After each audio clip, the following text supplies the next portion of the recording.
আগে চেক করো, তারপরে বিশ্বাস করবা, ঠিক কিনা? তাহলে এখন থেকে একটা কিছু শুনলে বিশ্বাস করবেন? একজন এসে বলল, ভাইজান আপনার মেয়েরে দেখলাম আরেক ছেলের সাথে বাজারে ঘোরাফেরা করে, ওই রমনার বটমূলে দেখলাম আপনার মেয়ে আরেক ছেলেরে নিয়ে ফষ্টি নষ্টি করে, লোকের কথা বিশ্বাস করে বাসায় যে মেয়ের চুলের মধ্যে ধরে মাইর, আইজো মার কাইলো মাইর। এরকম হইতে পারে না? হয়তো ওই লোক আপনার মেয়ের মতো দেখতে আরেক মেয়েকে দেখছিল। এরকম হয় কিনা সমাজে? একজন এসে বললো, ভাই আপনি এখানে ভাবিরে তো দেখলাম ওই জায়গায় আরেক লোকের সাথে ঘোরাফেরা করতেছে, খবর রাখেন না বাসা? আপনি রেগে মেগে, ঘটনা কি? আমার খেয়ে আমার পরে আরেকজনের সাথে, যে এই বাড়িতে যে মায়ের, কোনো কথা নেই। দেখবেন যে ছোট্ট মারামারি থেকে এই ঘটনা অনেক সময় বিচ্ছেদ বা ডিভোর্স পর্যন্ত গড়ায়, ঠিক কিনা? ওই যে শোনা কথায় কান দিচ্ছেন, ফাতাবাইয়ুন, আপনি চেক করেন নাই। হয়তো আপনার স্ত্রীর মতো দেখতে বা আপনার স্ত্রী যে জামা পরে, যে পোশাক পরে, এরকম পোশাক পরে আরেক নারীকে দেখছে, আপনার বউ না এটা। আপনার মেয়ের ব্যাপারে যে তথ্য দিয়েছে এটা সঠিক নয়, সে আপনার মেয়ের মতো আরেকটা মেয়েকে দেখেছে, এসে আপনার কাছে বলে দিছে, আপনি বিশ্বাস করছেন। ভেজাল আছে না নাই? এই ভেজালগুলোকে থামানোর জন্য কোরআনে এই বিধানগুলো নাজিল করেছে কে? তাহলে ফরিদপুরের ভাইয়েরা, সমাজটারে সুন্দর রাখার তথ্য একটা শুনলেই বিশ্বাস করবেন না। সিলে কান নিয়ে গেছে শুনলেই সিলের পিছনে দৌড়, নাকি? কি করবেন? আগে কানে হাত দিয়ে একটু দেখবো কান দুইটা আছে না নাই, তারপরে চিলের পিছনে দৌড়াবো। তাহলে এখন থেকে আমরা তথ্য একটা শুনলে বিশ্বাস করব। তাহলে কি করবেন? বলতে হবে কি করবেন? যাচাই বাছাই, জাস্টিফিকেশন অফ দ্য নিউজ। কোন নিউজ জাস্টিফিকেশন ছাড়া আমরা প্রচার করব, বিশ্বাস করব, শেয়ার করব না। আল্লাহ বললেন, ইয়া আইয়ুহাল্লাযীনা আমানু লা ইয়াসখার কওমুম মিন কওম। ওহে আমার ঈমানদার বান্দারা, শোনো শোনো, খবরদার কখনো কোনো মুমিন বান্দারে ঠাট্টা করো না, অবজ্ঞা করো না, ঠাট্টা করো না। তার মনে কষ্ট হয় এমন কোনো কথা তারে বলো না। Never scoff of anybody. কাউকে নিয়ে ঠাট্টা করবেন না, তার দেহ নিয়ে, তার আকৃতি নিয়ে, তার বংশ নিয়ে। এক লোকের বাবা ছিল চোর, কিন্তু তার ছেলে অনেক ভালো। আপনি কি তারা বলতে পারবেন তুই চোরের ঘরের চোর? বলতে পারবেন? চুরি করছে বাবা, ওর কি দোষ? কথা বলেন। এগুলো কবিরা গুনাহ। আওয়াজ করে বলেন তো, কি গুনাহ? কবিরা গুনাহ। কারো আকৃতি নিয়ে, আমার ফরিদপুরের কলিজার টুকরা যুবক ভাইরা, কারো আকৃতি নিয়ে কখনো অবজ্ঞা করবে না, তুচ্ছ জ্ঞান করবে না।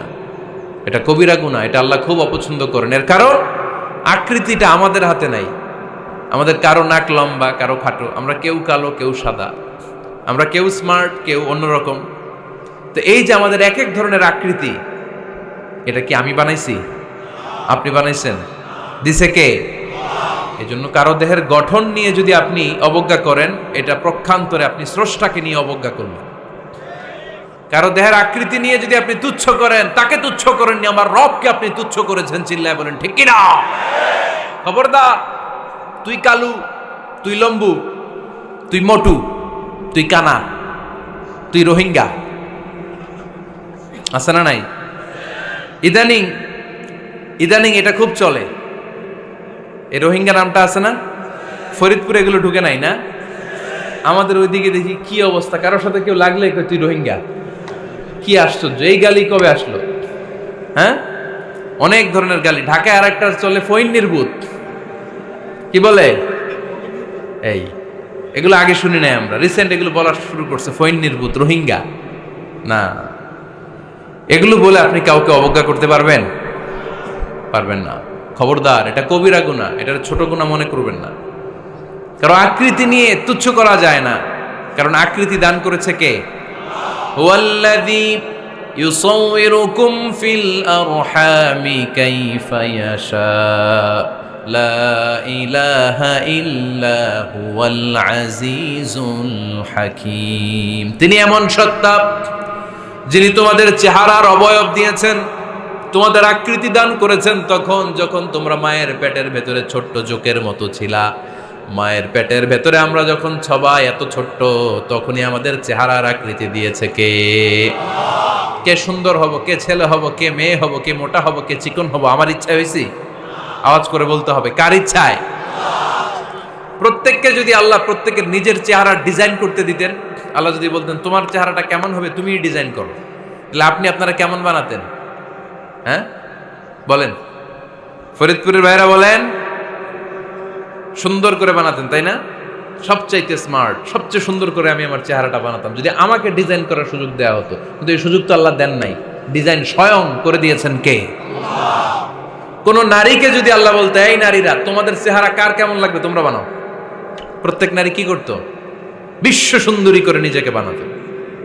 খুদ ধরার মতো কোনো জায়গা সে নিজের জন্য রাখতো না, ঠিক কিনা? কিন্তু এটা আল্লাহ দেন নাই। এই আকৃতিটা আমাদেরকে সরাসরি দান করেছেন কে? খবরদার, আমাদের অনেকে বিকলাঙ্গ, আমাদের অনেকের হাত ছোট, পা বড়, দেখতে মোটা, কেউ চিকন কেউ কালো। খবরদার, কারো আকৃতি নিয়ে কখনো কোনো অবজ্ঞার সুরে, ঠাট্টার সুরে কোনো কথা আমরা বলবো না। রাজি আছেন? সবাই রাজি আছেন? আল্লাহ রাসূল সাল্লাল্লাহু আলাইহি ওয়াসাল্লামের এক সাহাবী ছিল, নাম ইবনে মাসউদ রাদিয়াল্লাহু তাআলা আনহু। ওনার পায়ের নলা ছিল খুব চিকন, অস্বাভাবিক চিকন, স্বাভাবিক না। তো উনিও এটা ঢেকে রাখতেন, দেখাতেন না কাউকে। একদিন উনি খেজুর পাড়ার জন্য খেজুর গাছে উঠলেন।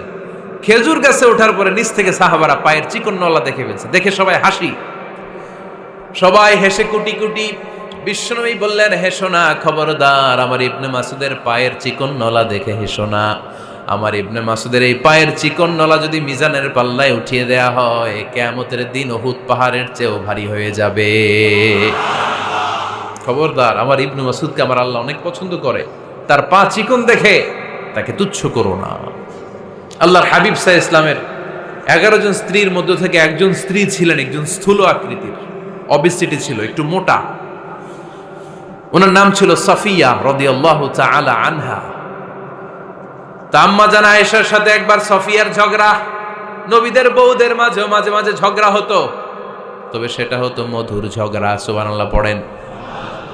আম্মা জান আয়েশা রাদিয়াল্লাহু তাআলা আনহার বাসায় একদিন বিশ্বনবী বসা ছিলেন। আরেকজন স্ত্রী, বিশ্বনবীর আরেকজন স্ত্রী রান্না করে কিছু খাবার আম্মা জান আয়েশার ঘরে পাঠিয়েছেন। এক দাসী দিয়ে বলল, যাও এটা আয়েশার ঘরে দিয়ে আসো, কারণ নবী আয়েশার ঘরে। আম্মা জান আয়েশা রাদিয়াল্লাহু তাআলা আনহা বললেন, এগুলো কি? ওই দাসী বলে, তরকারি। কে দিছে? অমুক স্ত্রী। কেন দিয়েছে? আমি কি রান্না করতে পারি না? তোমরা রান্না তোমরা খাও। এই কথা বলে পাতিল সহ উড়ায় মারছে চেহারার মধ্যে। এর কারণ ওনারা মানুষ ছিলেন, মানবীয় ব্যাপারগুলো ওনাদের মধ্যেও কাজ করত। আবার এক স্ত্রী ঝোল দিয়ে রান্না করে কিছু খাবার নিয়ে এসেছে। আম্মা জান আয়েশা রেগে মেগে ওই ঝোল নিয়ে ওই স্ত্রীর গালের মধ্যে মেখে দিয়েছেন। বিশ্বনবীর আরেক বউয়ের গালের মধ্যে ওই ঝোল লাগাই দিস। এবার ওই স্ত্রী বিশ্বনবীর কাছে যেয়ে বলে, ইয়া রাসূলুল্লাহ, দেখেন আয়েশারে আপনি বেশি আদর করেন তো, দেখেন কি করে আমাদের সাথে। এই যে আমাদের গালের মধ্যে ঝোল মাখাই একেবারে মেকআপ বানাই দিচ্ছে। বিষ্ণু ইসা ইসলাম বললেন, তাই আয়েশাকে ডাকো। আম্মা জান আয়েশা রাদিয়াল্লাহু তাআলা আনহা আসলেন। আল্লাহ রাসূল সাল্লাল্লাহু আলাইহি ওয়াসাল্লাম বললেন, তুমি কি আমার এই স্ত্রীর সাথে এমন আচরণ করেছো? আম্মা জান আয়েশা বললেন, করেছি। কেন? আম্মা জান আয়েশা বললেন, তখন মেজাজটা গরম ছিল, এখন বুঝতে পারতেছে আসলে এই কাজটা করা ঠিক হয় নাই। এবার বিশ্বনবী বিচার করবেন। বিশ্বনবী বললেন, আল কিসাস, যেমন করা হয়েছে বিচার হবে তেমন। তোমার গালে যেমনি ঝোল লাগাই দিছে, তুমি একটু ঝোল নিয়ে আয়েশার গালে লাগাই দাও। সুবহানাল্লাহ পড়বেন না? ওই স্ত্রীও কিছু ঝোল নিয়ে আম্মা জান আয়েশার গালে লাগাই দিল। এখন দুইজনে হাসতেছে, বিশ্বনবীও হাসলেন, আরশের উপর থেকে খুশি হয়ে গেলেন কে? তো স্ত্রীদের মধ্যে মাঝে মাঝে এটা ঘটতো। সাফিয়া রাদিয়াল্লাহু তাআলা আনহা ছিলেন একটু মোটা। আম্মা জান আয়েশা বললেন, ইয়া রাসূলুল্লাহ, দেখেন আপনার মুটি বউ, আপনার মুটকি বউ, এই মুটি বউ বলে একদিন একটা গালির মতো দিয়ে ফেলছে। আল্লাহ রাসূল সাল্লাল্লাহু আলাইহি ওয়াসাল্লাম রেগে গেলেন, বললেন, আয়েশা এটা কেমন কথা? তুমি বললা মুটি, আমার সাফিয়ারে তুমি মুটি বলে গালে দিলা রে আয়েশা। ইয়া আয়েশা লাকাদ কুলতি লা কালিমা লাউ মুজিজাত বিমাইল বাহরি লামাজাজাতহু। এমন একটা মন্তব্য তুমি সাফিয়ার ব্যাপারে করে ফেলেছো রে আয়েশা, এই কথাটা যদি সাগরের নীল পানির মধ্যে ছেড়ে দেয়া হয়, এই কথার পঙ্কিলতার কারণে, এই কথার কর্দমাক্ততার কারণে, এই কথার পঙ্কিলতার কারণে সাগরের সব পানিগুলো মুহূর্তের মধ্যে কালো হয়ে যাবে। এই কথাটা সাগরে ফেলে দিলে সাগরের নীল পানি পুরোটা কালো হয়ে যাবে। আয়েশা, খবরদার, কাউকে তুচ্ছ করে অবজ্ঞা করে কখনো কিছু বলা যাবে না। এই জিহ্বাটা এটা ভয়ঙ্কর একটা অঙ্গ। বেশিরভাগ পাপ এই জিহ্বা দিয়ে হয়। কি দিয়ে হয়? এজন্য সাহাবারা জিহ্বা ধরে মাঝে মাঝে জিহ্বার মধ্যে ব্যাত মারতেন। আর বলতেন জিহ্বা তোর জন্য আমি আটকে যাব কিয়ামতের দিন। আমলিক আলাইকা লিসানাক, নিজের জিহ্বার মালিক নিজে হন। আপনার জিহ্বার মালিক যেন শয়তান না হয়ে যায়। জিহ্বা আপনার, শয়তানের ভাষায় আপনি কথা বলেন কেন?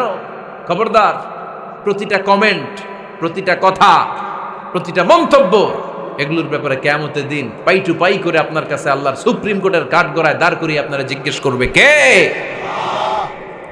এজন্য বিশ্বনবী বলছেন মাইয়াদমানলি মা বাইনা লিহিয়াইহি ওয়া মা বাইনা রিজলাইহি আদমান লাহুল জান্নাহ। আমার কোন উম্মত যদি দুইটা অঙ্গের গ্যারান্টি আমারে দেয়, আমি আমার উম্মতকে জান্নাতের গ্যারান্টি দেব। দুইটা অঙ্গের, একটা হলো জিহ্বা আর একটা লজ্জাস্থান। দুই চোয়ালের মাঝে যা থাকে লিজ্জা জিহ্বা, আর দুই পায়ের মাঝখানে যা থাকে লজ্জাস্থান। এই দুইটা অঙ্গের গ্যারান্টি যদি বিশ্বনবীকে আপনি দেন যে নবী জিহ্বা আর লজ্জাস্থান এই দুইটা অঙ্গের কোনো পাপ আমি করব না, নবী বলে আমি দুনিয়ায় তোমার জান্নাতের গ্যারান্টি দিলাম।